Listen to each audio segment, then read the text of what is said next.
This is Asinine Radio. This is the weekly music podcast where every week we get into a different band, different artist, and we listen to all of their records. We rank them from worst to best. Also, you don't have to do it. My name is Tyler, and way out there, hundreds of miles away, is Jeff. While you're listening, go to Spotify, Apple Podcasts, give us 5 stars. If you're watching on YouTube, smash that subscribe button. And this week we're still in pop disaster season. We're nearing the end, but we're still there. And this week we are doing Green Day, one of the co-headliners of the Pop Disaster Tour from the year 2002, which I was at. So yeah, we're doing Green Day this week. We've done Green Day a few times on the podcast before, one of our favorite bands. We've done Warning once before, but it was a long time ago. But we're doing them again. Who cares? And this is maybe the second time we've ever ranked their records, I think. So that's what we're doing. We're doing 18 records. We're doing all of the Green Day records, plus the 2 network records, because that's Green Day. The 1 Foxborough Hot Tubs record, because that's all Green Day as well. And we're doing the Shenanigans compilation, which is just... That's also Green Day. B-side. I know, crazy. It's also Green Day, but it's the B-sides. It's the only comp we're doing. Actually, 1 of 2 comps. Anyway, so 18 records in total. We have 18 records, right? Fucking the first record. The first record's a comp. No, it's not. Yes, it is. Snot. Snot. Yes, no, yes, it you is. think The first record. The first record is not a comp. 1039. Yeah, it is. It's not a comp. It's a comp of their first 2-3 EPs. That's a different record entirely. 1039 Smooth Out Slappy Hours is a comp of their first 2, but 39 Smooth it's a record on its own. Okay, so anyway, 18 records. That's how many we're doing this episode. We're gonna fly through some of these because some of these are just fucking garbage, shit, bullshit, dumb stuff. So, what do you got this week, Jeff? Go. Starting at number 18, I gotta scroll down. Yeah, what do you got for 18? Pages after pages after pages of copious notes. Not really. Yes. Trey. 18, Trey, their worst record, Trey. This is the third part of the trilogy. This is what this really sounds like and seems like is that they had this grand idea of doing a 3-part trilogy, and on paper it sounds cool, and they can do each record a little bit different, have different sounds, but you run out of songs. And Trey sounds like, fuck, man, we ran out of songs. Let's just throw whatever we have left over on this one, because that's what it is. And this record kind of sucks, and it's not very good. But it does sound more like it could have just immediately followed Warning over Uno and Dos. But that's about it. Dirty Rotten Bastards, best song. Starts off with a Toreador song, from the Carmen play. I don't know if we've seen that one, but into a very Warning-like pop thing, which is cool. And Drama Queen, that's the worst song. Fucking ballad. Hard pass. Yeah, that's something they're not very good at, are the ballads. So they are not. So my number 18 is 21st Century Breakdown, 8th record from 2009. I don't care what people say. I know some people love this record, and some people say it's better than American Idiot. But goddamn, this is full of mid-tempo, boring ass vanilla plain old people songs. I don't really care. There's one good song on here, and that's Peacemaker. That's it. That's the only good one. What, Christian's Inferno? No, not really. No. Dude, Christian's Inferno. This is so, and also with Peacemaker, this is like kind of a weird one too, because it's like this acoustic driven Western feel kind of thing. Some really good harms. It actually reminds me a lot of the Warning era of the band as well. I do like this song a lot, but the record itself, yeah, man, it's over an hour long. It's like an hour and 9 minutes or something like that. Way too fucking long, especially for a Green Day record. Come on, guys. Talk about long, bro. Your fucking playlist is way too long. I'm going to go through your playlist and see what songs you've added to it as we go along. That's fine. Okay. So yeah, if people are wondering about what he's talking about, what Jeff's talking about, is that every episode we do now, I create a best of playlist for whatever band we're doing. You know, Saves the Day, Green Day now, Jimmy Eat World. So yeah, I think there's 44 songs I put on the Green Day record. 49 songs. 49 songs over 18. Way too many. Records. Just hold it down to 10. Hold it down to 10. No. You also like your choices for American Idiot are kind of weird. The best songs, but that's okay. We'll get into that. You know, you can criticize. I don't see playlist. September Ends on here, so I can't say that because that song fucking is terrible. So my number 18 is 21st Century Breakdown. In the end, I think it's just a terrible fucking album. I think it's just boring as hell, plain old people. The Stinker, I haven't got to this one. This is their worst song. This is their worst song. The worst song they've ever put out, and that's 21 Guns. 21 Guns It is the worst song by far that Green Day's ever done. I They put agree. out some shit songs. But Yeah. 21 Guns by, takes the by cake a as large the a award. large margin. Yeah. That is their worst Like song they've ever 100%. done. God, it's It's embarrassing. I thought about just skipping the song when I listened to it, but I Gotta sat get through it, like dude. You gotta get through it. like the 4 minutes, 4.5 minutes, however long it is. Yeah. I sat through it, man. It's such a fucking terrible song. Good. My God. So what do you got for number 17? Go. Revolution Radio, 12th record, 2016. It was definitely nice to get back into a normal kind of Green Day sound. This is the same year as I think 13 Voices by Sum 41 came out. And I remember that year because we were still potting at the time. And we had talked about like all of our favorite bands are just putting out this like milquetoast mediocre flat bullshit. Yeah. And they both were very like politically like charged, right? But like this is in an era where like everybody and everyone is saying the same fucking thing, doing the same thing, just like ugh, dude, grow up, good lord, pass. This record sucks. I don't even care. Revolution Radio is my favorite song, I guess. It's fine. It just didn't suck. That's it.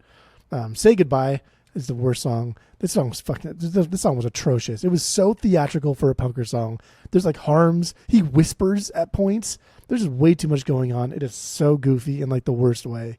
These are grown ass almost like grown ass grandparents. These guys are like fucking early 40s at this point, early mid 40s at this point. Way too much. Yeah, way too old for this. Way too old for this. So, How old okay. were they? I would say early 40s. We're almost there. We're almost there. What was it? 72, 82, 92, 02, 12, 13, 14, 15, 16. So so like 44. 45? Far too far. Lassie. That's my Scottish or Irish accent. I don't know which one. But that was something. That was something. Man, dude. Ugh. All right. So that's your number 17, right? Yeah. All right. My 17 is Father of All Motherfuckers. I hate this record so much. I really don't like this record. It clocks in at 26 minutes. It's short, which is fine. Whatever. If you want to make a short record, that's totally okay.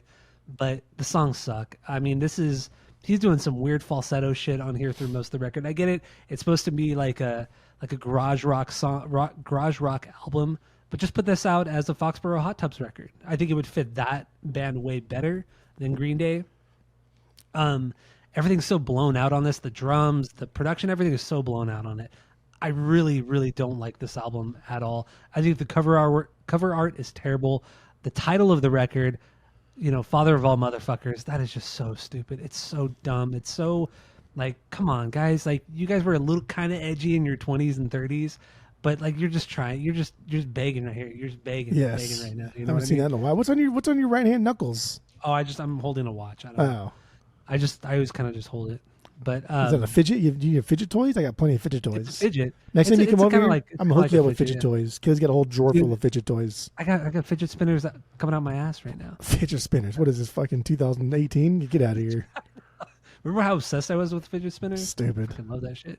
So dumb. But anyway, Father of All Motherfuckers. I don't like this record at all. I know you never did. You never liked this one, and you were super harsh on it. And honestly, I wanted to like this more because I did honestly like the Foxborough Hot Tubs record more than I ever have. So I really thought I'd like this more, but it's just so boring. It's just not. They're just trying too hard, begging for it. So banger, if I had to choose one, was the Father of All, the opener. Just it's a kind of fun and catchy song. I put this on my Green Day playlist because it's actually a pretty good song. But oh yeah, that song is my stinker, 100%. I can't stand it. It's catchy as hell. It is catchy as hell, but it's so basic. Like, it sounds like it should be in like a truck commercial, like a Ford truck commercial, or like an alcohol commercial. Like you're watching like a commercial for like a tequila or a vodka or something like that. Like the music that would be playing in the background of some commercial. That's what it sounds like. And honestly, that's what this entire record sounds like. It should be in a fucking truck commercial here in the U.S. Okay. That's what it fucking sounds like. I don't like it. So what do you got for number 16? And I fucking love this band, but I hate this album. So what do you got for 16? 16, Father of All Mother Truckers. There we go. 2020. 2020. Honestly, there's really nothing wrong with this record, But when you name your record Father of All Motherfuckers, and your tagline for the new record is no features, no Swedish songwriters, no trap beats, 100% uncut rock, I expect something huge. Huge with a Y. Huge. Like it's Donald Trump stat. It's fine rock and roll sound for them. Like it's fine garage rock. But the biggest drawback for this is just how fucking or how forgettable this is. Like as soon as this record ended, I cannot remember a goddamn thing.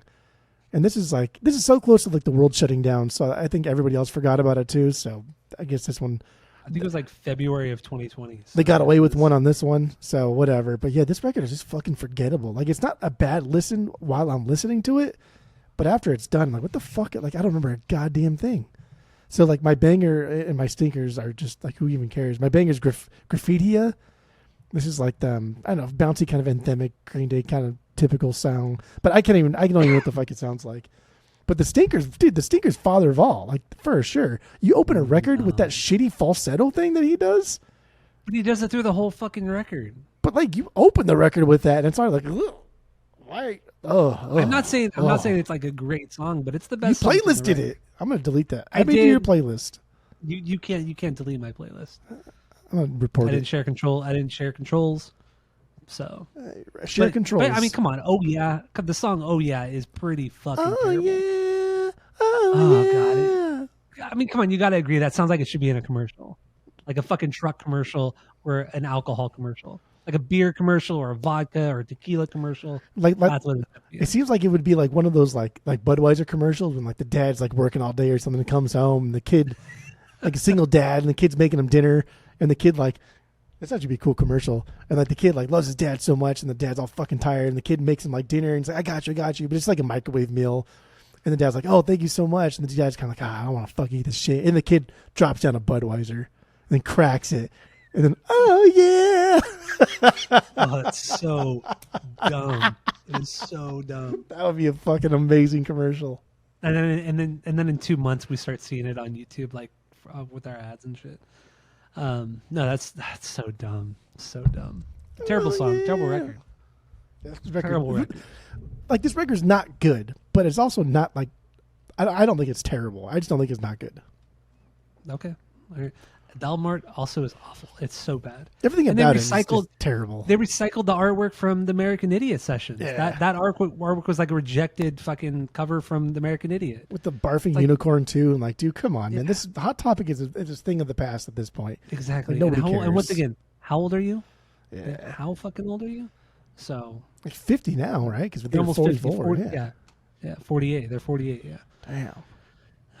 All right. So my number 16 is Uno. Ninth record from 2012. This is just honestly, this is the first part of the trilogy from 2012 that they put out. I honestly think this is the most boring part of that trilogy. Not to say the other two parts are great, but this is just, I thought it was kind of boring with a couple cool songs like Let Yourself Go. I think that's such a fucking absolute banger.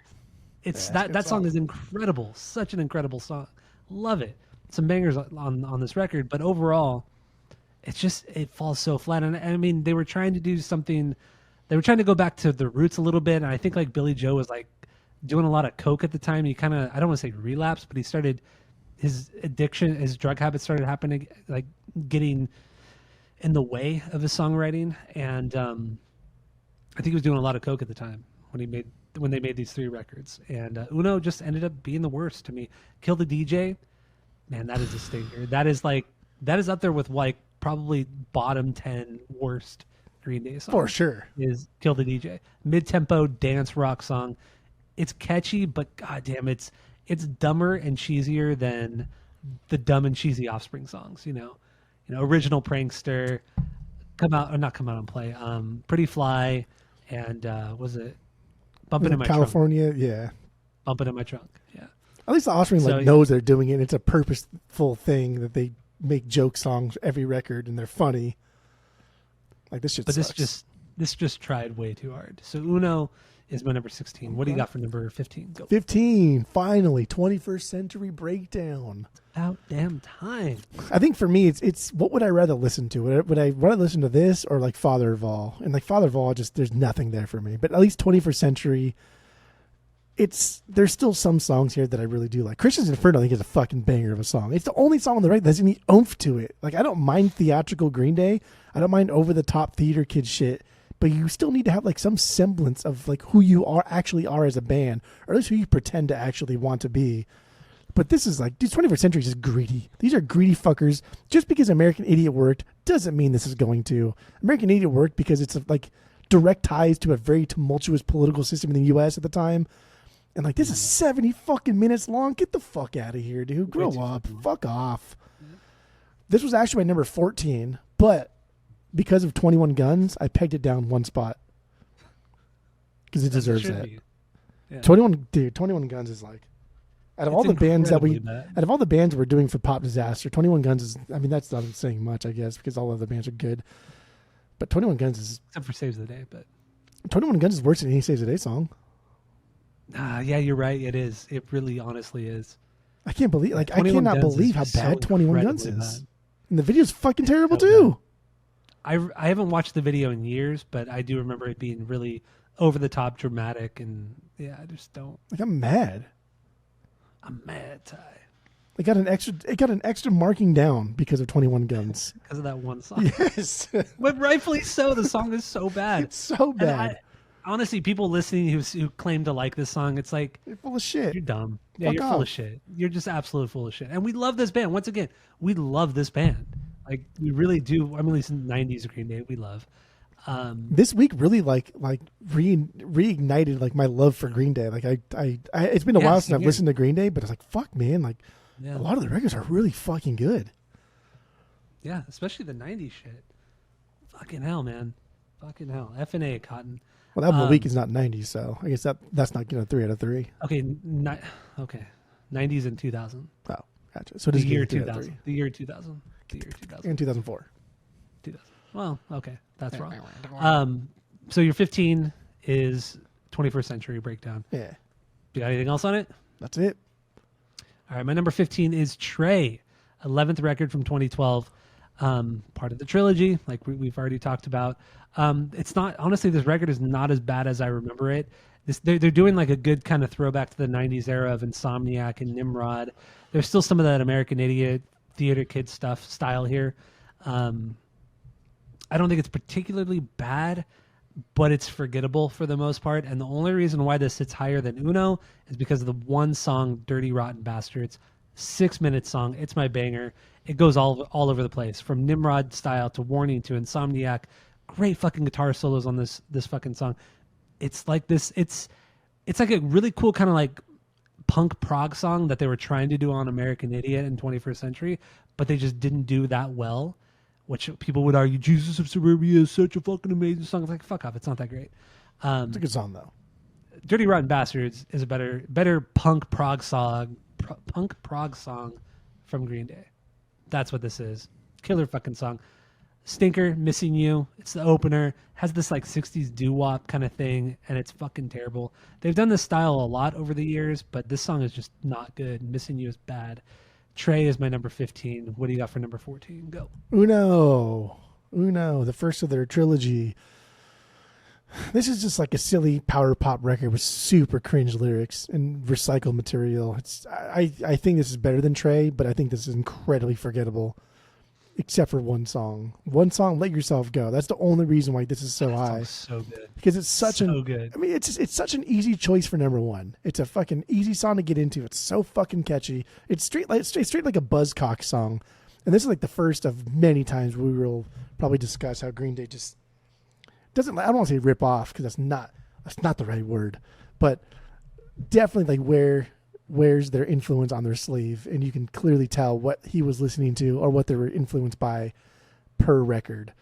But this is straight up a Buzzcock song. But the worst song was Sweet 16, okay. And this shit is just some dumbass fucking like Judd Apatow sounding pop song. It's fucking awful. I hate this song. All right. I remember 14 then. You good? Wait, you good with? That's it. I already did my banger and worst song. All right. So my 14 is Dose, 10th record from 2012, the last of the trilogy. Well, the second in the trilogy, but the last in my rankings of the trilogy. This is like their kind of more garage rock, aggressive sounding record. I would honestly say this is kind of a throwback to the Insomniac era of the more aggressive sound. Every song kind of stands on its own, and that's the only reason why it sits above Uno and Trey is because of that. Not, but it's still not like the greatest album, but it was fine. It was fine to listen to. I would only ever really go back to it if we were doing Green Day on the podcast again. But there was a lot of songs coming out in 2012. These records came out in September, October, and November of 2012.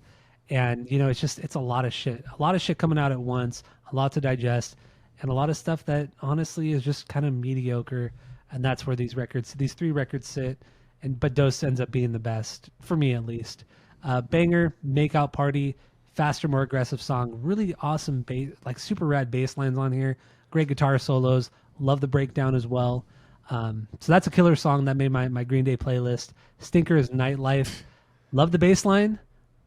But that song sucks, dude. That song fucking sucks. This is like on the bottom of like Green Day's, stinkers. Like this is like one of the worst. Like this and 21 Guns is like one of their worst songs. This girl, Monica Painter, she's a tattoo artist up in NorCal. She does this like singing rap thing on here. It's bad, dude. It's just bad stuff. Like they were trying to do this Offspring thing again. They were trying to do like a Bumpin' in the Trunk, which is a bad song, but at least it's like Green Day at least seems self-aware. You know what I mean? Like they kind of know what they're doing. They know they're making a bad song, but I feel like, I don't know, Billy Joe and Green Day, they were just trying a little too hard and it sucks. So Dose is my number 14. What do you got for number 13? Go. 13, Dose. There we go. 13, Dose. Yeah, this is my favorite of the three. Not that it says that much. I don't care that much. I would still put this at number 1 in the trilogy, but I don't care that much. I think just because Uno was so shitty, this already made it higher in the rankings because Uno like fucking sucked. Dude. Like that was just not a good record. And then therefore, like, okay, Dose has to be better, right? And it was. It's a stripped down version of like what Uno was trying to be. I also do think like Dose was pretty ambitious for them. There's a lot of wild arrangements, including like Nightlife, that at least it's worth a listen. I think I'm in a 1 right now. I think I would give Dose a 1. Everything else, dude, fucking sub 1s, 0.5s or 0s, straight up. That's fair. I think at this, I mean, so I think I would give a 1 on my list starting at Uno. So at my number 16, I don't think anybody should ever listen to Father of All Motherfuckers, and nobody should ever listen to 21st Century Breakdown. Those are sub 1. And if people are wondering what we're talking about, we have a 3-point rating system where 3 is a perfect album, 2 is a good album you're going to continue to listen to, 1 is a bad album but give it a shot, and 0 is the worst thing you've ever heard. So, yeah, sub 1 for Father of All and 21st Century for me at least. But once we hit the trilogy, you should at least listen to it once. It's not bad, but goddamn, they did so many better records than that. Yes, yeah. Dose is it's worth a listen. Ambitious. It's a very ambitious. Lazy Bones, that's my banger. I like this one. I think it has a great fun pattern to it. I like that the guitar playing, like the pattern there is in the front and we just get Trey in the back. So it's just Billy Joel, Armstrongs and Trey. When the full band comes in, like in the bridge part, it's really nice and later and that's fun. But Nightlife for sure is the worst song. Bottom 5 Green Day of all time. And this is just like, it's just too little too late, man. Like Weezer already did this kind of fucking thing with On Ratitude and try to blend like nightlife pop with like music. And that's something that's already been done. And Green Day they're not the band. Weezer's not a punk band. Like I don't know. I can't think off the top of my head anybody that could blend like Kesha with punk music and do it successfully. Like Weezer's never punk; they were just alt rock at best. So it's easy. Like pop music blending with pop music is an easy choice. I don't know what the fuck they were doing with this. It's awful. It's so bad. Yeah, I know. This is their worst song. Had it not been for 21 Guns. I'm glad you and I agree that like how bad 21 Guns is. It's impressive. It's fucking impressive. Wow, it's so bad. Boy, all right. So my 13. You good? I'm good. All right. 13 for me. Revolution Radio, 12th record from 2016. I'm not saying this record's great by any means. This is a very kind of run of the mill Green Day record. They were trying to like, after the trilogy and doing American Idiot, 21st Century, doing all the theater kid shit, trying to throw back with Uno Dos Tre. They tried to do it again, but tried to make like a more concise, throwback record, and it's fine. There's nothing inherently wrong with it, but it's like if you're gonna listen to Green Day, you might as well listen to 90s era Green Day instead of Revolution Radio. Bang Bang, killer fucking pop punk song. It's a nice throwback to the Insomniac era. Great fucking background vocals on that one. Stinker though, Somewhere Now. It's the opener, boring fucking song. The hook isn't very catchy, just mid-tempo, just a dud. It's honestly just a dud. Another song I want to mention, I don't say it's not a banger or a stinker, but the song Troubled Times. Dude, the guitar in that song is, and the melody, and especially the melody, is While My Guitar Gently Weeps from the Beatles. Like straight up that fucking melody. It's the same exact melody. Like it's crazy if you put those two songs up against each other. Again, this is the second time, but not the last time that we'll talk about how Billy Joel, I don't want to say rip off. I'm going to say Billy Joel every time, or BJ. We'll call him BJ. Every time BJ rips somebody off, because dude, Warning is full of it. Yeah, it really is, which is the album of the week. But Revolution Radio, my number 13. All right, so let's get into your number 12. What do you got? Number 12. Honestly, I would venture off to say that like my top 12, I'd probably buy in the vinyls. Real? Come on, guy. Yeah. Come on, guy. Yeah. They're enjoyable. Shut up. We went from one territory to like almost two territory. It's almost two territory. Wow, 2 out of 3. Wow. Okay, well, what do you got for number 12? What's your 12th favorite Green Day record? Shenanigans. Hey, Fire, what's that place you like? The one with all the shit in the walls? What, Shenanigans? Talking about Shenanigans? That's from Super Troopers. Shenanigans. Just a comp from O2. Just a good collection of songs, and it's fun to hear. It's fun to hear where they placed in their discography, right? Because you can read like where this came out, or where it would have been, or what session it was from. So it was fun to see it. It was fun to listen to the song, like, oh, this sounds like this, and then see if you were right. That's what I did. I was like, oh, what this sound like? It would be from like specifically like middle of Nimrod or like early Insomniac, and it was kind of cool. But like it's a fucking comp, so I can't put this higher. Comp. Yeah. Like comps you cannot put comps high like that. You just can't do it. What about like Smashing Pumpkins Pisces? What about like Incesticide, number one Nirvana record of all time? Exactly. That's what I was going for. Cleveland. Yeah. So Cleveland. Who the fuck is Cleveland? You do it all the time. Who the fuck is Cleveland? Dude, do you even watch Simpsons at all? No, Simpsons are dumb. Cleveland. Dumb. Skip's That's gonna right, Skip. Skip's gonna get That's mad. right, Skip. Skip's gonna get mad at you for that one. Simpsons are dumb. That's something. Whatever. Simpsons are fun. It's fine. The show's fine. It's fine. Don't Want to Fall in Love. That was my banger. That's an unreleased Dookie era song, re-recorded for Geek Stink Breath, and on Insomniac. But fucking banger, dude. The punk style, like that's just Insomniac through and through, but with a little bit of leanings towards like Nimrod. So when they re-released it or they re-recorded it, you can tell that they're already kind of like thinking about Nimrod at that point, and that was kind of fun. Rotting in Time. Rotting, my worst song. That's I guess a B-side in some capacity to Good Riddance from Nimrod. It was just slow. It was slow. I have nothing against it. It was just kind of slow. That's it. Okay. All right. My number 12 is 1039 Smooth Out Slappy Hours. What in the fucking shit? First album from 91. Honestly, I haven't listened to this record since the last time we did Green Day on the podcast, maybe a couple years ago. I never really go back to this one ever. Crazy. And for good reason. Like the drumming, man. I mean, I know Trey is just an absolute monster on the drums, but Josh Kiffmeyer, is it Kiffmeyer? Yeah, I think it's Kiffmeyer. Klinghoffer. Yeah. Or no, John Kiffmeyer. God damn it. He played drums on this, and dude, the guy is not that great of a drummer. He's sloppy as hell. He can't keep tempo. Just, my God, he's not that good of a drummer. And there's so many parts on here where it's like, if you had somebody who could really transition into the next part, incredible. It could be an incredible song. And that's where Trey comes into play. He was like 7 years old when he recorded this. and still okay. So still, Not that old, but I know. So like the melodies, the songs, a lot of that shit's here. It's really, really here. But the transitions, the drumming, it absolutely just takes away from these songs so much. It's really, really rough on some songs. A banger at the library, the opener. It's fine. It's good. I don't think it's the record's okay. So the record's good. There's nothing inherently bad about the songs outside of the drumming. Nothing inherently bad about it, and that's why it sits above so many other Green Day records. There are some cool moments. There honestly are, but not because of John Kiffmeyer. It's because of Billy Joe and or BJ and there we go looking.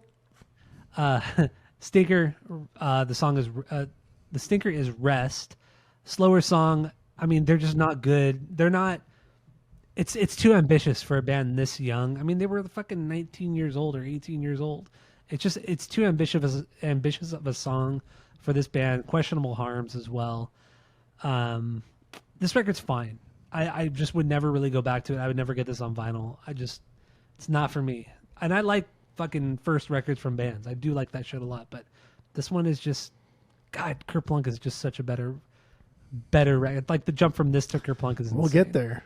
Because it's not, but we'll get there. You're an idiot. I'm telling you. So what do you got truth. for number 11? All I tell the the truth. Number 11? Fucking 7 noble truths is all I say. 11, Money Money 2020 Part 2. We told you so. Okay. The Network, baby. The second network. Second network. I hate this fucking title. I also hate the way this starts off. The old like we told you so motif. Like shut the fuck up, dude. Just like such a bold statement to go out on a limb and say like the political landscape is going to be shit. So brave, dude. Like fuck off, dude. You're way too old for that shit. But overall, they really doubled down on like the electronic aspect for this record, and it works. These songs are fast and fun with like heavy synths, but also like very fast instrumentation, and I really liked it.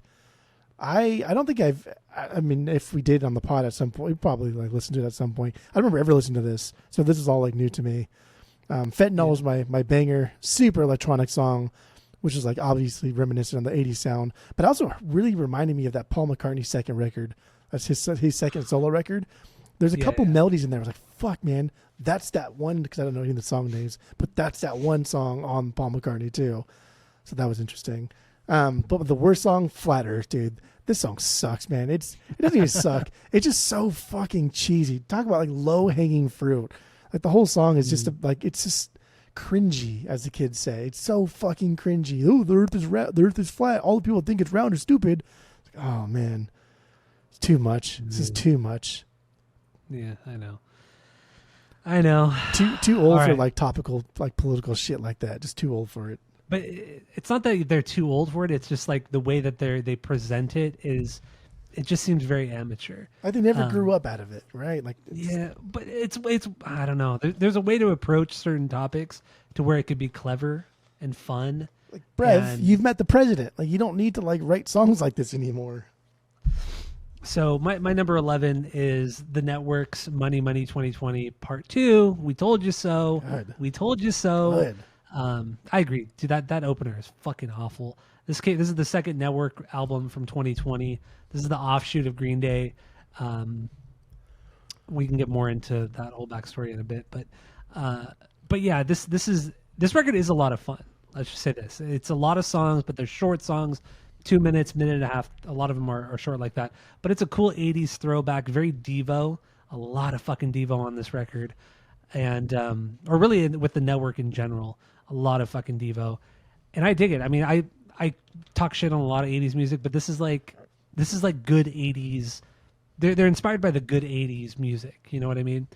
And so I do like that. But I agree, some of the lyrics have not aged well at all, and it's just once again it's too on the nose, and it's too topical of its time, and they were just trying to make something that would get clicks at the time. You know what I mean?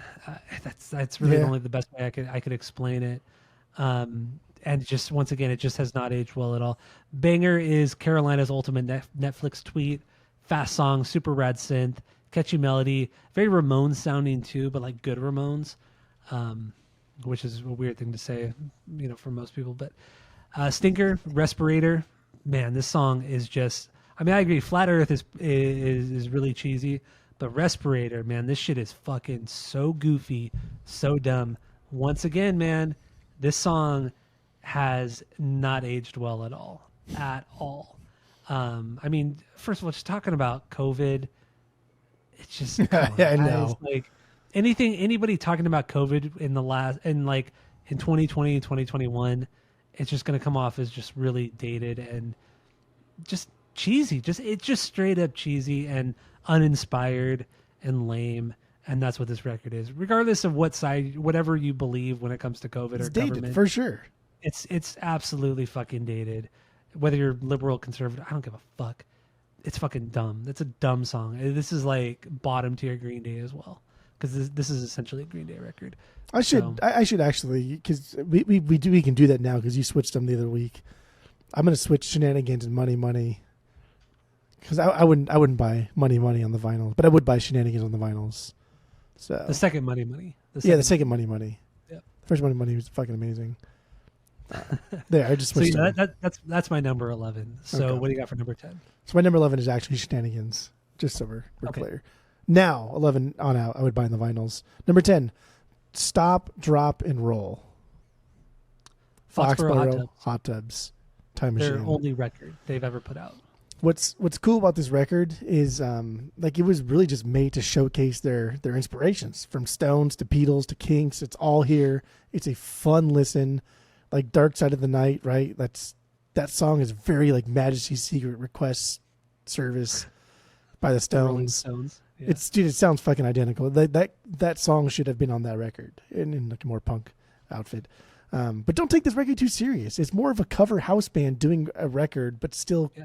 But it's still really cool, and it sounds like these guys are having so much fucking fun, and it's just like it's always fun to hear like your favorite like bands just jam and play, and like these are the songs that they warm up to back when they were kids or when they're kind of like getting better and they say, hey, let's do a new warm up song. Like that's what this record is. It's just a handful of warm up songs that they really enjoy that inspire them to be who they are, and it's really fun to listen to, and they're really good.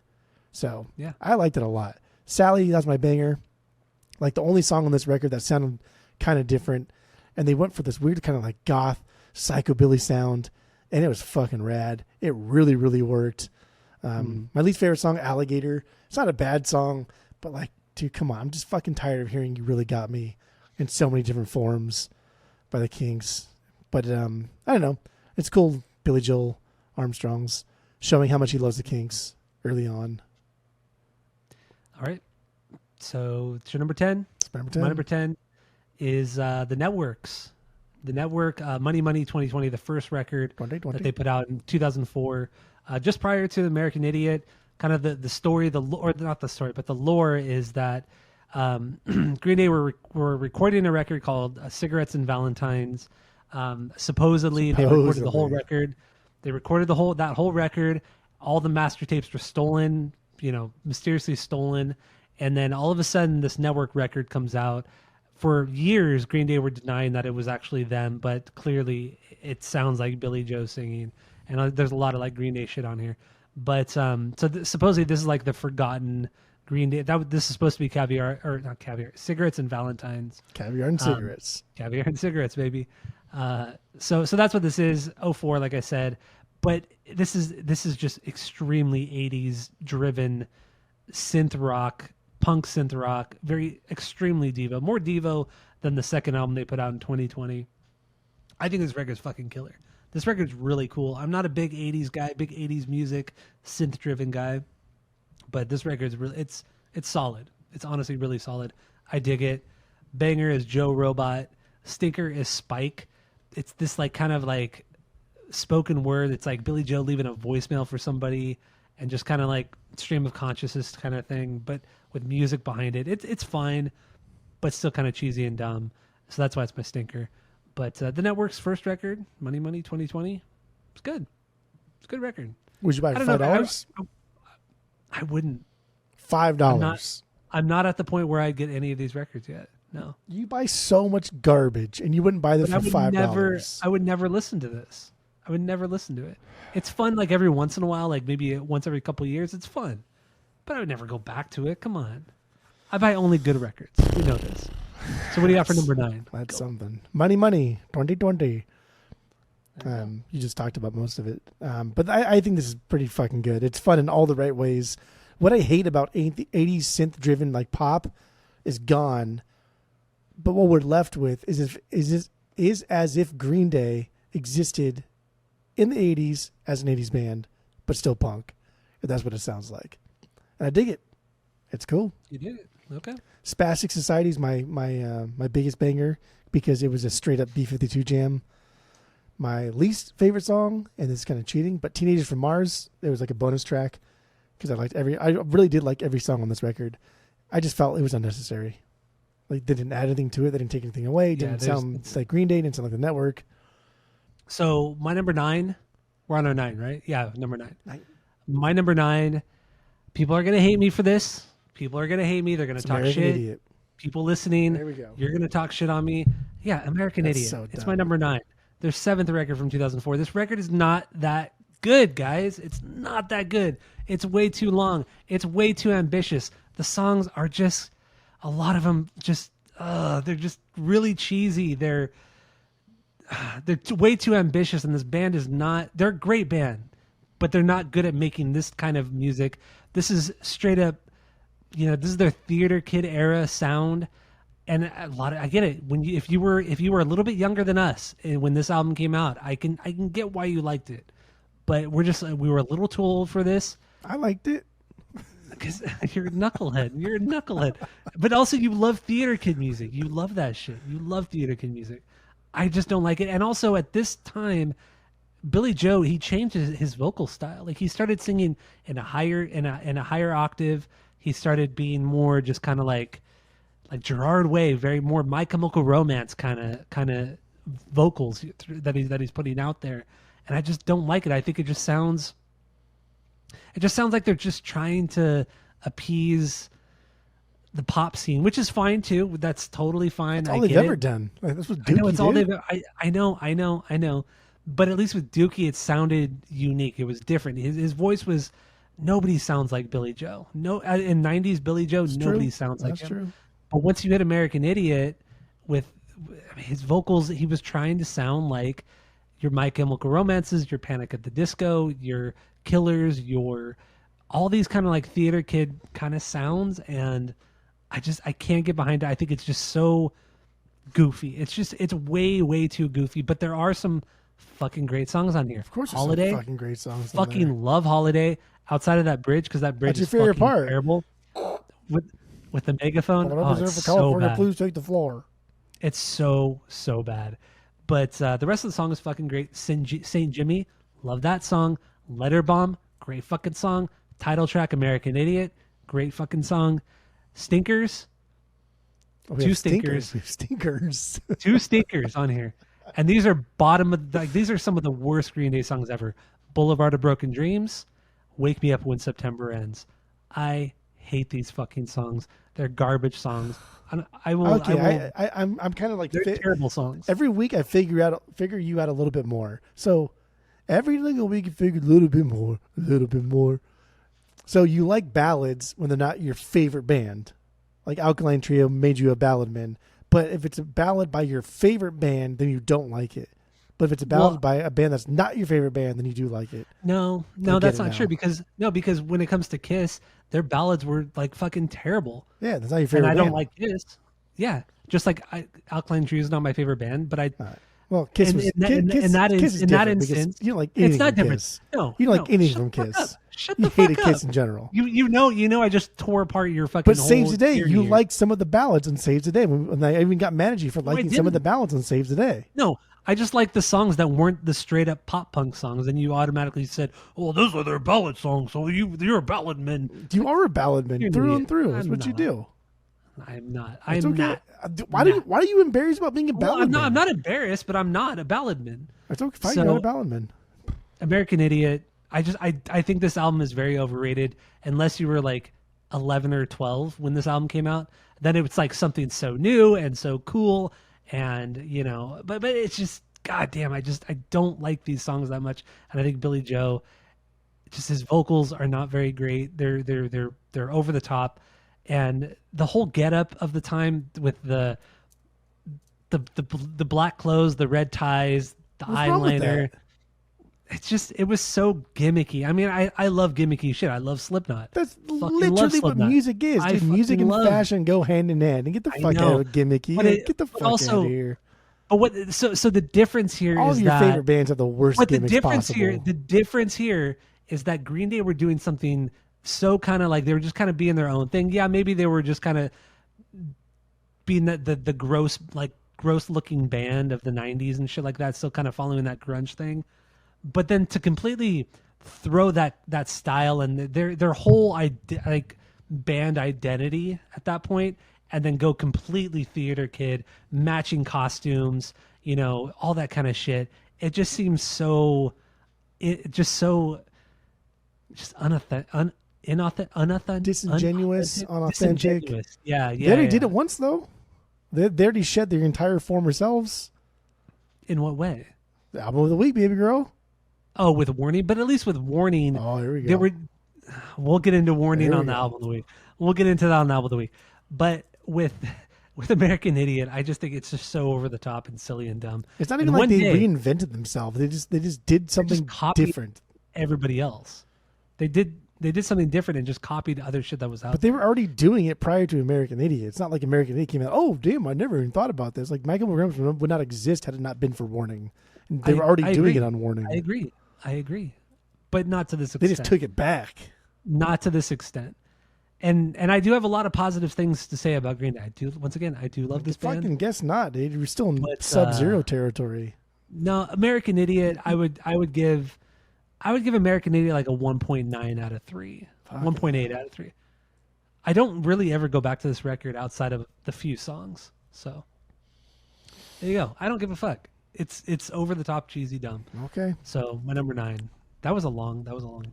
Because it's fucking wrong, but that's okay. You're allowed to be wrong. What do you got for number 8? Yes. What do you got for number 8? Number 8. Here's one that like I know I should like more, but I just don't, and I don't care. Kerplunk, second record, All right.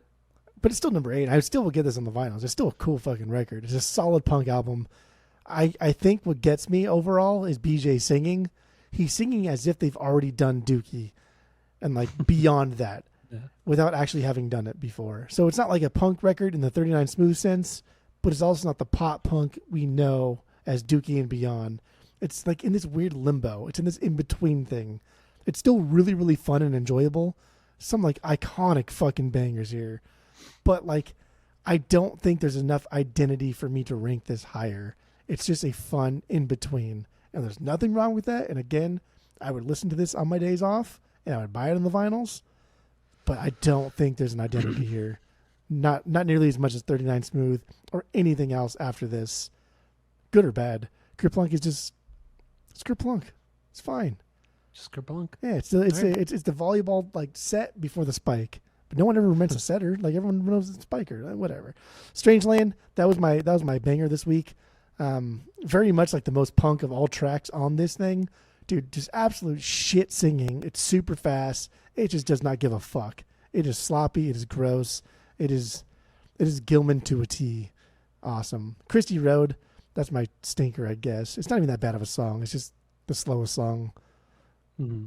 But it's still really good. Right. Great album. It's a great album. It is a good album. It's solid. All right, so your number 8, Kerplunk. My number 8 is Foxborough Hot Tubs. Stop, Drop, and Roll, baby. The only album this band put out in 2008. And it's a fun pop rock record, garage band record, garage rock record, I should say. There's nothing really pretentious or overdone on this one like you hear on American Idiot and 21st Century Breakdown. This is just them kind of having a good time. Jason White is also plays with the band, touring guitar player in Green Day, and who was a member of the band for a while during the trilogy era. But I don't know, just it's a fun record. It's short and sweet. I still wouldn't get this on vinyl, but it's a lot more. It's a lot better this week than I ever remembered it. And I've listened to it quite a bit. This record quite a bit, but I don't know. Just it's fun. It's just I don't have that many bad things to say about it. It's just a fun pop rock garage. It's rock. really fun. It is. It I really like this is. record way more than I ever have, ever in my history. I love the artwork. The artwork's great too, and they were just able to just kind of like put their hair down. You know what? Or let their hair down. They didn't have to live up to anything. They were just kind of just making rock and roll music. That's what this record is. There's no agenda. Just make a good rock and roll record. That's what it is. So I dig this record a lot. Banger, Sally, fun pop rock song. Double times. I love when it double times. It's so much fun. So much fun. Stinker is the pedestrian. This is honestly the most Green Day sounding song on the record, but like a mediocre Green Day song. I don't think it's bad, but it's just it doesn't fit the record. It's the only song that doesn't fit the record because it doesn't sound like the rest of the record. It just sounds like a Green Day song. But otherwise, yeah, Foxborough Hot Tubs, Stop, Drop, and Roll, my number 8. So what do you got for number 7? All right, here we go. American Idiot's my number 7, but I'd open another beer because you're irritating me with your You motherfucker. You're not even that much higher than me. smut talking. You fucking idiot. American Idiot's not even that much higher than mine. But it's and you higher. fucking haven't even talked about 39 Smooth. You're an idiot. You're a fucking idiot. You're an idiot. So now you're doing what I usually track what you have You're a fucking to see like idiot. what's coming up next, so I can like preemptively get mad at you for what you have not said so yet. Dumb that you haven't said 39 Smooth. Smooth. American You're Idiot. crazy. I mean, this is arguably like their most important record. This is you can make a it's case, like their biggest record. but like their most important. Like this, you can make a case. This is more important than Dookie. They went from I wouldn't agree with that. They went from selling out Gilman to selling out House of Blues, but they didn't give a shit. What they really wanted, what Billy Joel's really wanted to do, was sell at a fucking stadium. That was like his goal from the beginning. He wanted this. And American Idiot did that for them. The amount of people who were inspired by this fucking record is unreal. More so than Dookie. The amount of people that started playing music because of this record is unreal. The amount of like bands that started like doing this exact thing because they did it on Warning and perfected it on American Idiot is unreal. The bridge from like just making a record and being a band to like, dude, just putting on like Broadway shows and have like fucking your own guideliner and like get the fuck out of here. Act like, oh, I don't like the way they looked. Bitch, I remember you wearing like painting your nails like Carson Daly and fucking putting your makeup on every fucking day. Okay. Act like you don't fucking know. Oh, it's because Davey House did it first. I like Davey House the most. Settle down. Fuck out of here, Settle dude. down. You were a theater Settle kid down. more than anybody. No. All those things, dude. That's all you did. Eyeliner. Okay, yeah, with the eyeliner, yeah. Every once in a while, Your you have nails, your nails every eyeliner, once your in a while. hair. But when Green Day did it, it was only to match go the with- aesthetic and the theme of to the match album the that they were aesthetic writing. of the time. But it was just like it just seemed fuck so them for bringing once it all again- home once again- together. Once again, it was so disingenuous. It was just so disingenuous. See, when Green Day I think did that's it. the complete opposite. I think they went No, it's all not, in. because these guys were like in their early mid 30s. I was fucking what 15, 16 years old. I was a fucking teenager when I was doing that. They shit. were like, yeah, they These were guys like were in 30. their mid 30s. They were like 30. Okay, 30. Way too fucking old to do this kind of shit. Is it too? But like we're talking once musicians again- here. Musicians yeah. age a little bit slower than everybody else. That's true. And once again, I do like some theatric bands like Slipknot and that kind of shit. I eat that shit up. I fucking eat it up. Corn's not theatric. I agree, but not to this extent. But they are a little bit. But think- when I Green Day think, did like- it, but it's Green Day doing it so as late as it is in their or as late as it is into their career when they've already been a huge, like a largely established band, a massive band in the 90s, and to do this just to kind of be famous again, it just seemed very. The whole look, the whole style, the whole aesthetic just seemed very disingenuous. And I'm not knocking the band for wanting to be successful and sell arenas and shit like that. That's not what I'm knocking them for, but I feel like they did it in such a disingenuous way.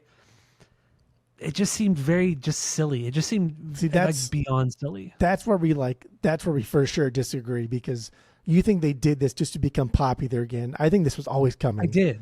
I think No, I think American did because Idiot. I there was think such American a lull Idiot. in Warning. Oh, God, Hold on, you're dude. pissing me.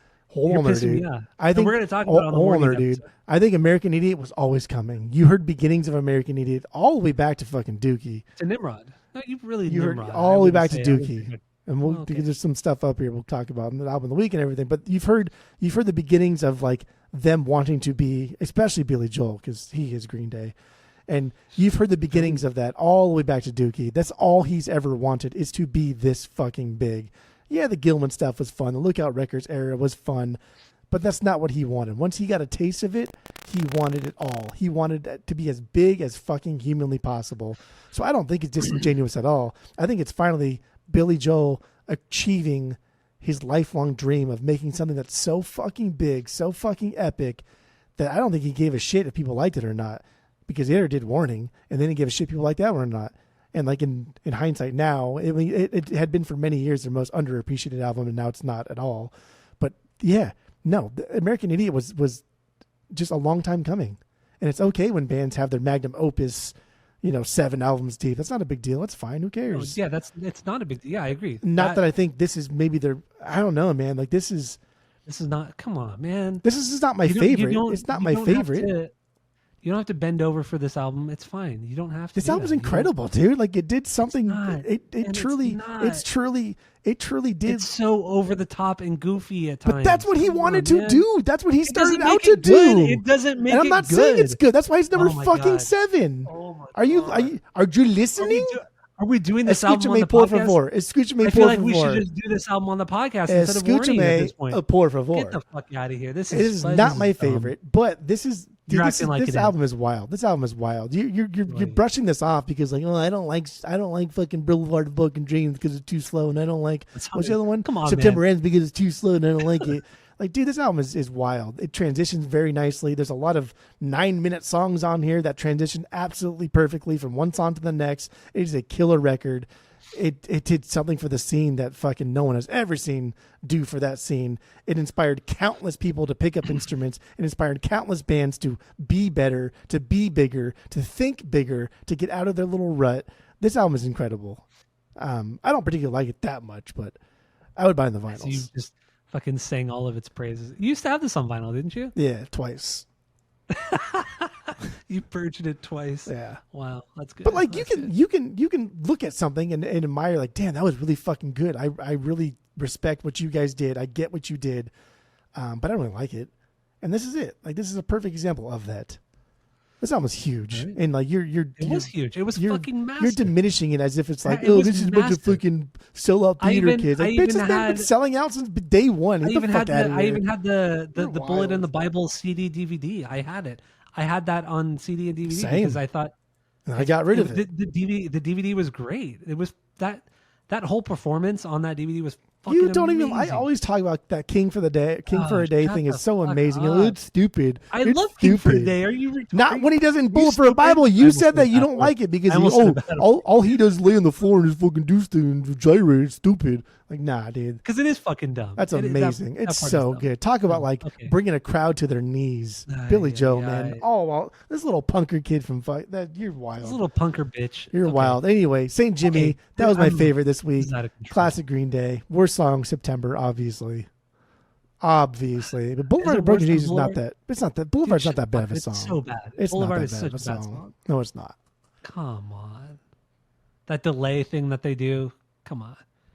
Cheesy ass acoustic guitar chords. Come on. It's not that bad. Stupid. September. All right, so I know it's an awful song. Bottom 5 Green Day song for sure. Number 7 for me. Let's move on. Let's get through these quick now. We're in good shit, so now we probably won't have a lot to argue about because we all love these records. Number 7 for me, Shenanigans. Like you said, this is a comp from 2002. B-sides from the last 3-4 records. I think this is really good. Once again, I like the way Billy Joe sings in the 90s. I think he has a very unique voice at that time before he changed it for American Idiot. I prefer it. I prefer it. I prefer the 90s era Billy Joe vocals. I prefer the punk era of Green Day. I don't like anything but punk music from Green Day. Okay, you're not listening, but that's okay. Just keep not listening. I think this is a great comp, but it's good. I really have nothing more to say about this. Don't Want to Fall in Love is my banger off this one. I fucking love it. So good. It's so fucking good. It's amazing. Also, I want to talk about International Super Hits, which was the best, which was the greatest hits record that came out around this time as well. Two new songs on that: Pop Rocks and Coke and Maria, both absolute bangers too. I really do want to talk about those two songs because they're fucking bangers too. I need to put them on the playlist, but You think Marie is like a beyond Maria's banger really though? good.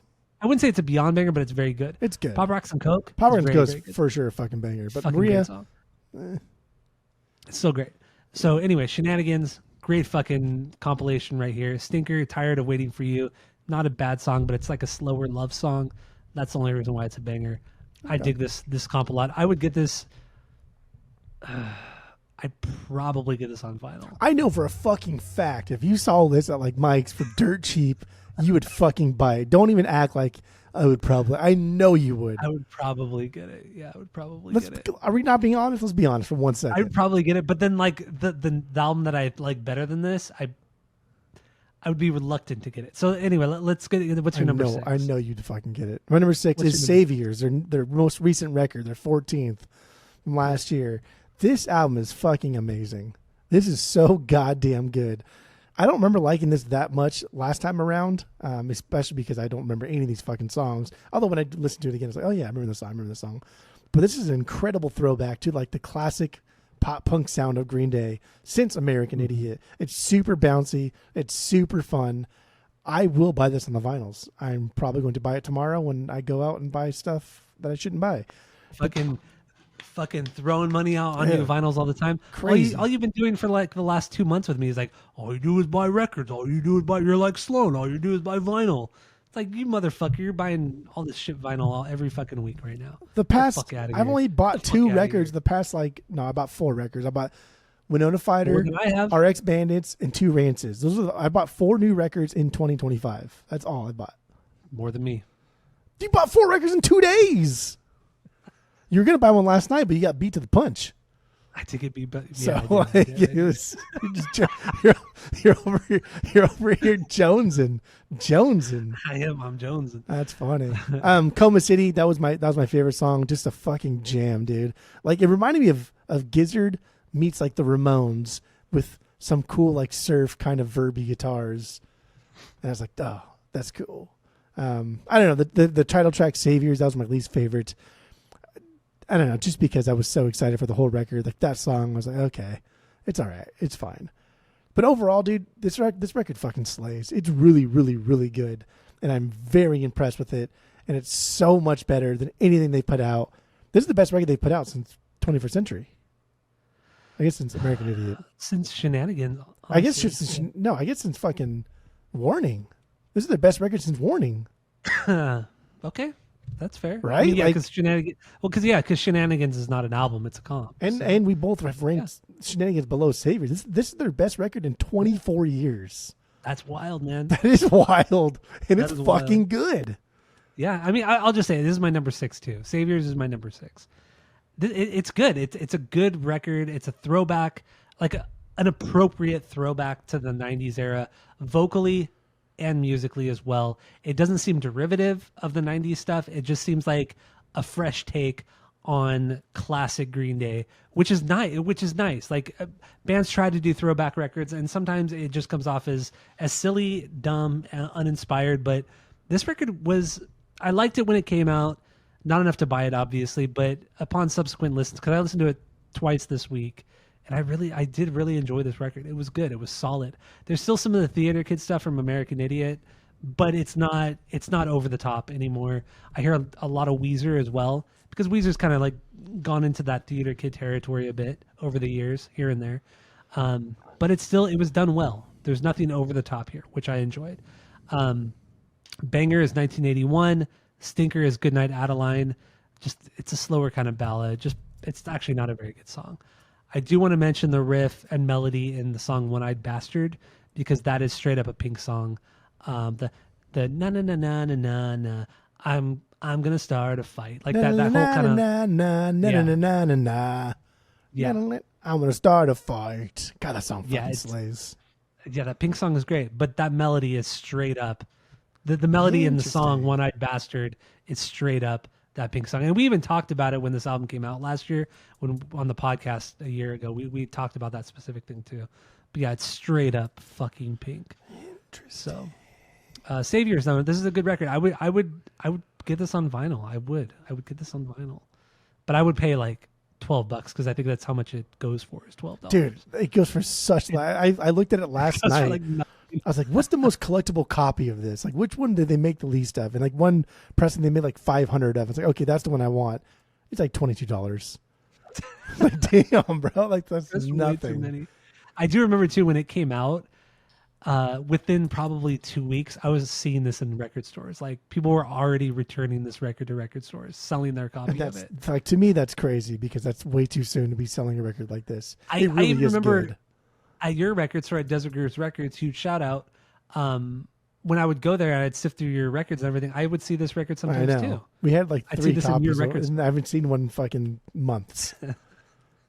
Yeah. But it's so good. It's good. It's a good record. Saviors is a good record. Bro, this is your 6. It's not just good. It's so good. We're at top 6. It's a good record. Yeah. Yeah. It's good. So what do you got for number 5? 39 Smooth. Finally. God, you're an idiot. You're an idiot. So this came out between their 1,000. Their one EP came out, and then 39 Smooth was their full length, and then another EP came out, and then they combined it all, and then put out another one called 1039 Smooth Out Sloppy Hours. This is his own album that has nothing to do with the other 2 EPs. So what I like about this is, like, yes, the drummer's not very good, but neither's the band. Like, the band's not very good on this record. They're fine. The songs are there, though. These are dookie songs that are just, and it's the most roughest form you could possibly imagine. As if, like, Billy Joel's calling Dirnt on the phone and then recording it just from his phone or just from, like, the phone line on the guitar. Like, these are, dude, the most basic stripped down thing you could possibly imagine. But that's what I want. Like, Kerplunk is just, it's not this. Kerplunk's not Dookie and it's not 39 Smooth. It's just, it's fine. It's the middle territory. Like, I want to hear them as kids. I want to hear where they started off. I want to hear the beginnings of Dookie. Like, holy shit, how did you make Dookie? Oh, listen to 39 Smooth. Like, that's where it came from. Not Kerplunk. Like, you wouldn't say, like, oh, listen to Kerplunk. That's where Dookie came from. Like, no. It came from here. The songs here, no, because the songs here have just as strong melodies as Kerplunk does. Absolutely, they do. There's some really, really catchy songs on this, and it's cool, and it's endearing, and it's fun. It's a fun record. Like, come on, dude, get the fuck out of here. Like, don't leave me. And then going to, here we go again. Like, get the fuck out of here, bro. You're a wild boy. Judge's Daughter, that was my banger. Simple riff pattern, like literally countless of punk songs that do the same exact fucking thing, but they slay it. They slay it because Billy Joel can carry it. He can do whatever he wants when he sings. Billy Joel can do whatever the fuck he wants. And it's interesting enough because, like, of Billy Joel's melody, his vocal melody. And it's fun.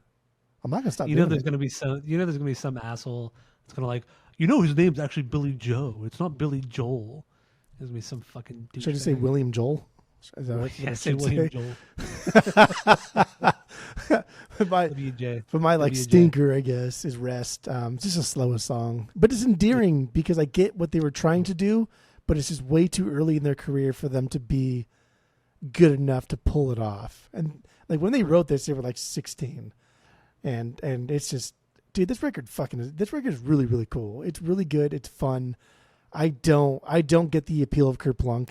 Kerplunk is just, and like the whole like Trey Cool thing with like Gary Livermore like recruiting, like what was he, like 13, 14 when everyone else was way older. Yeah. That shit's fucking weird, and it worked out clearly, but I don't know. I don't get the appeal of Kerplunk. I think Kerplunk is just a disingenuous attempt at 39 Smooth and a bootleg attempt at Dookie. Disingenuous. Come on, guy. You can't be. Come on. Kerplunk's fine. It's not great. All right. My number 5 is Kerplunk, second record from 91. Man, I haven't given this record really a proper listen to in many, many, many years. But it was fun, man. This record is really good. I never really thought I would get this on vinyl, but after this week, after listening to it a couple times, this record is it's a banger. It has that raw kind of sound to it. It's very kind of amateur, but it's just not bad. Like 39 Smooth is. It's just it's slick where it needs to be, but it's not overdone like Dookie and Nimrod or Insomniac. This is just a great fucking solid punk record with some pop elements to it. It's a banger album. It's a great fucking album. I really, really enjoyed my time with it this week. I think you're crazy in saying that this is disingenuous, that 39 is better. Disingenuous was a joke. I Get said the that fuck because I was outta making here. fun of you calling American Idiot disingenuous, even though that's no, exactly what they wanted. No. You're being serious. You weren't joking. You never joke. Well, I said it in a very sarcastic tone, and you can see my face. It was a sarcastic face too. It was something. I don't know how many more fucking signals I have to give off. I don't know. No more joking. So, it's all serious from now on.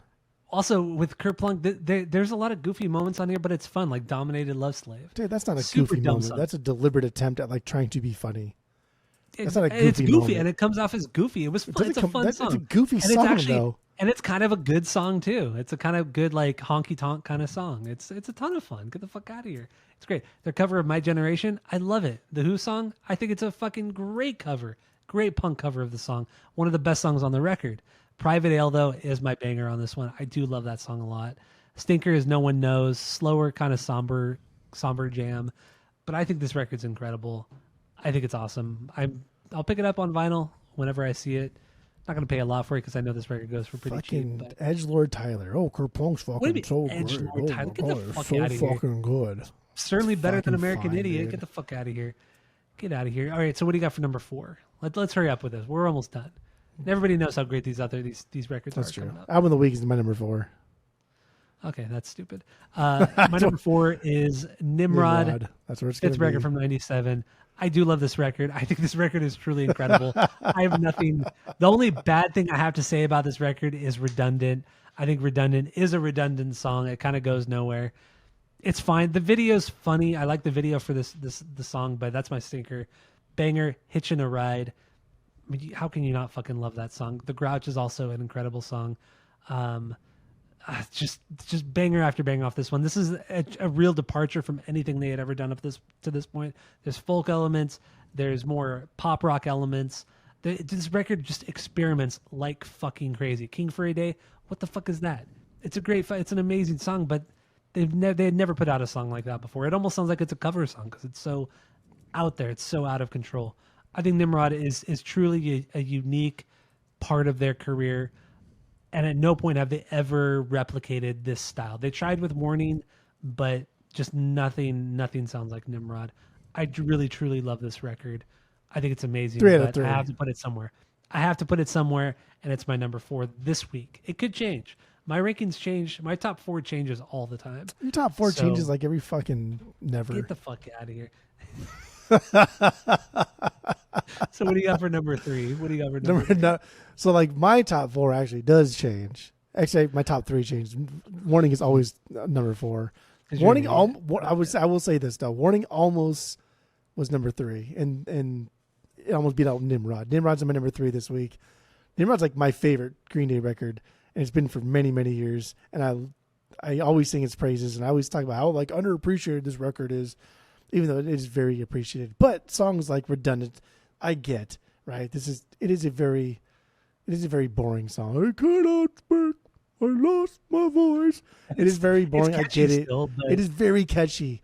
A lot like Warning. There's a lot of songs on Warning that are like that are very, very catchy, but just like kind of just stupid and filler.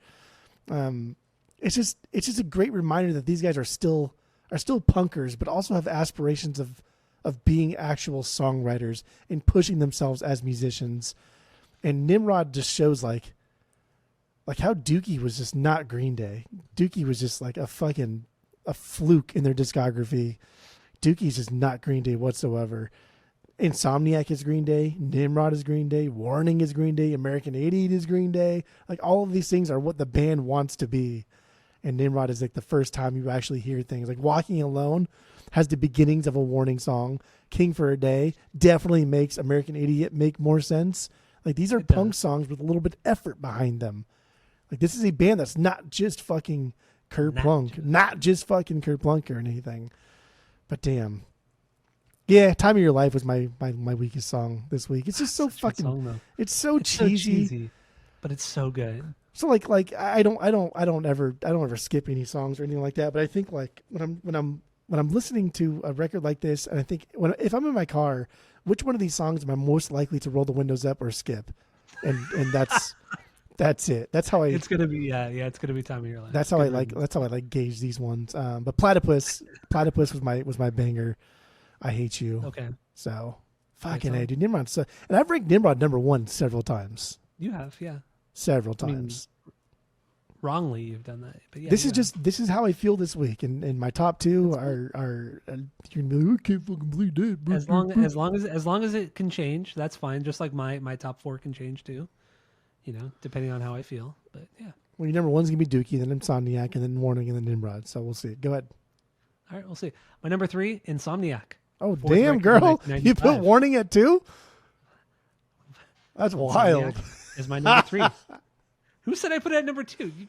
You're making. Dude, if you put it at #1, I will be impressed. I would be impressed. I'd be fucking surprised. I'd be fucking surprised. So yeah, Insomniac. This is I would say arguably this is the heaviest record they've ever put out through and through. We've done Insomniac on the podcast. It is a great record. If you want to hear us take a deeper dive into this, that episode is still available. It's in the new format. Go check it out. But I mean, yeah, the songs absolutely hit on this album. Honestly, the songs are just as catchy on this record as they are on Dookie, but just a much harder, edgier tone to it. It was kind of a flop for them. I mean, it was not nearly as successful as Dookie, and which I mean, you could almost call this like this record like the sophomore slump, because yeah, they had put out 39 Smooth and Kerplunk prior to Dookie, but Dookie was really, in all intents and purposes, that's kind of like their debut record. Yeah. And this is their sophomore slump, which still sold millions and millions of records. This record was still massive. I bought it. Killer fucking artwork. I have it too. I bought it too on CD. I have it on vinyl too. So I bought this record twice. Just saying. Not bragging here. Not bragging. Although I just said I did, so I did too. But but no, I really do love this record. I think it's just as lyrically, it's just as deep when it comes to talking about his depression and just his whole kind of like mindset on the world. It's an extremely dark record. It's incredible, and honestly, people don't talk about Insomniac enough. Outside of Brain Stew, which is still a great song, not the best song on the record, but still fucking incredible. But nobody gives this record so good as much credit as it deserves. It's truly incredible and kind of a forgotten Green Day record. So I do love Insomniac a lot. Banger is Jaded. I think Jaded to me is Jaded. It's definitely a top 10 song, maybe a top 5 song for me. I love Jaded so much, especially coming off of Brain Stew. Like when you listen to the radio, whenever you hear the radio play Brain Stew, they always go into Jaded, and if they don't go into Jaded, you just they're not a real station. If a radio station doesn't play Jaded after Brain Stew, they're not real to me. Yeah, exactly. K-Rock has never done that. God, dude, K-Rock does it every fucking time. It's so incredible. I love Jaded. I love Brain Stew too, but Jaded is something else. Like it's one of the heaviest punk songs they've ever put out. It's so powerful. So good. It has so much energy. Trey Cool absolutely kills it on the drums too. I just bit my lip and it really hurt. Ouch. Chale. And Stinker, if I had to pick one, Walking Contradiction. Actually the video I was thinking of was for Walking Contradiction. It wasn't for Redundant. It was the video for Walking Contradiction. Just walking. Yeah, it's a good video. It's a good video, but the song is one of the weaker songs. Or is the weakest song on the record. Still good, but kind of weak. Okay. So what's your number 2? Go. We're almost done here. Number 2 is Dookie. Number 2 is Dookie for me, and that's fine. What? That's okay. Dookie's a perfect record. Wow. It's a perfect record through and through. It's just for whatever reason this week I really obviously clicked with Insomniac, but Dookie's a perfect record through and through. We don't need to really get that much into it. I know. My banger was this week is When I Come Around. Hold on there, dude. Hold on there, dude. Here. All you've done is talk shit about this song for years. This is my notes. Decades. When I listen to records, especially over the course of this week, I think like I want to pick my best song is one that I've never picked before. And my worst song, I want to pick something else than what I always pick as my worst song. But why are you restricting yourself? Why are you making these? I wouldn't call that restriction at all. I would call that You're making rules for yourself. I would push myself to be bigger, you're better, something different. They're not rules. I said try. Rules. That's why I said try. Like rules aren't. You don't try with rules. I'm going to try and go the speed limit. No, you go the speed limit. You don't. Okay, those aren't rules. Those are suggestions. Those are suggestions. You're putting a bias on your opinion. Suggestions. I suggest to myself, hey, don't pick the same. To yourself dumb things. Well, because then it becomes boring. Then we pick the same boring banger every single time we do this. I'm not mentioning any names, but there's only 2 of us. But that's fine. When I come around, I've come to like this in recent years. We jammed this one a lot. This used to be bottom tier for me all the fucking time. But I like the simple progression in this. I love that like he adds. Okay, so like there's only 4 chords to this whole fucking song, but he adds the minor E in that progression to give this like main riff a little bit more depth. So he goes dum bum bum bum bum bum and he rings out that like open E chord, and it's not just a power chord E, open E chord. And like this should have been the first time that like people have heard, fuck man, like Green Day's a punk band that does power chords all the time, but no, because Billy Joel likes to use a lot of open chords. He's not he's like a punk rock guitarist, man. He's so fucking good. And he uses a lot of open chords. He doesn't just hit power chords. He likes to add a lot of like depth to his playing by adding open chords. Super distorted, but that minor E, dude, and like when I come around, it got me this week. And I loved it. Just that one chord. Yeah, it's just cool nuance. It's cool nuance to an otherwise basic bitch song. And that's what this song is, a basic bitch song. It is. Basic bitch video. But that minor E, dude, that minor E should have shown the world like, yeah, we're a punk band. Yeah, we kind of fucking just write like throwaway songs. But did you hear what just happened? Yeah, there'll be a lot more of that, and that's cool. Welcome to Paradise. That's my weakest song.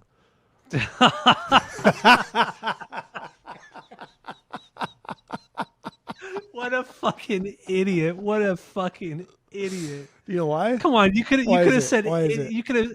I don't know. Oh, because it was on because nobody can play the guitar because it's a re-release. That's it. Wow, you are such a fucking moron. Like you're saying, it's such a joke. Like everything you just said, you can't even take seriously. Putting "Welcome to Paradise" as the worst. I've already heard it. I've already heard this song. You've already heard it. You've already heard "Welcome When I Come Around." You know how to play it on guitar. Okay, who cares? You've already heard it. I've already heard "Welcome to Paradise." I heard it on Kerplunk. Fuck off. So, all right, my number 2, Warning, album of the week. Fucking what? Your number 1. And so I want to hear. I want to hear. And okay, so Warning is my number 2, and anybody listening this far into this episode, we're gonna break down this record. If you don't already know, we're gonna break down this record. So I'm not gonna go into this one at all right now. So don't bitch to us on YouTube or whatever. Just go listen to the main episode. So number 1, Insomniac. Why did you put this at number 1? Insomniac. Because this is like, okay, so you said like the sophomore slump type of thing. You said like it was no, this is a deliberate attempt. This is like they're robbing the hood. This is people like calling them sellouts. Like, oh, we're not sellouts. Check this out. And then they drop a better fucking Kerplunk. They drop a better 39 Smooth. Like this is their most punk record outside of 39 Smooth, but it's better than 39 Smooth. It's more aggressive than Dookie overall. These songs are still extremely fucking catchy and fun, but with a really punk edge. And that's wild. Coming off of Dookie, which like every song on Dookie is a banger. But then you write Insomniac, and every song on Insomniac is a banger. But you don't think it's a banger because, oh, that's too aggressive. That's too punk. They're cussing too much. They're saying too many things I don't like. But fuck, man, they're just as catchy. And every song on this is that. It's a well-crafted record. And this is just like a classic response to punkers like call of like sellouts and shit like that. And they write something that's so fucking good. And I guess we'll get into it when I origin story. I do have like the most nostalgia with this one. But like best song, Geek Stink Breath. Like that one got to me this week too. Just like Geek Stink Breath. I like that part. Walking Contradiction, that's my least favorite. Just because it's such an easy choice for like weakest song. It is. It is. Yeah, it really It's such an absolute banger, though. It's so fucking good. And the first riffage is very similar to "Do It Again" by the Kinks. Again, bringing up the Kinks and Billy Joel stealing from the Kinks.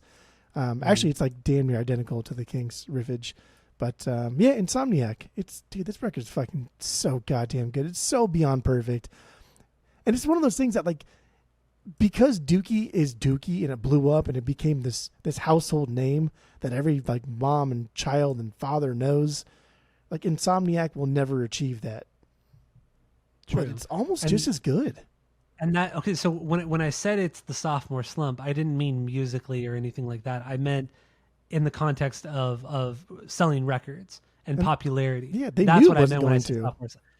But you made it seem like I was talking about musically. It was You a sophomore hated it slump, but because you're fifth best. get the fuck out of here. It's my 3B. Get the fuck out of here.